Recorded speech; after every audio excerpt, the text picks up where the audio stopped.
Aksiya 99 milyona hurmatli obunachilar, sizlarga 2017-yil ishlab chiqarilgan Rodnoy Gentra avtomobilimizni aksiyaga qo'yib beraman. Hurmatli obunachilar, avtomobilimizda kredit asosida, barter naqd pul asosida xarid qilishingiz mumkin. Aziz yurtdoshlar, kelsangizlar, har xil turdagi avtomobillar mavjud. Avto kredit, avto barter, naqd pul asosida kelib mashinalarimizni xarid qilaverasizlar.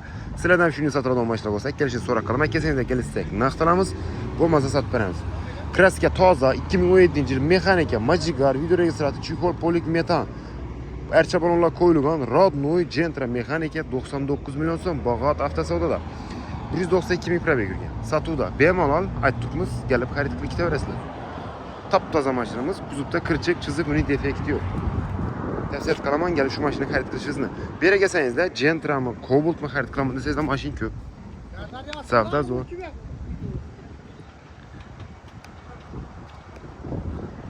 Bu yerda Matiz'ning savdosi xudo xolasa. Kelaverasizlar, rahmat.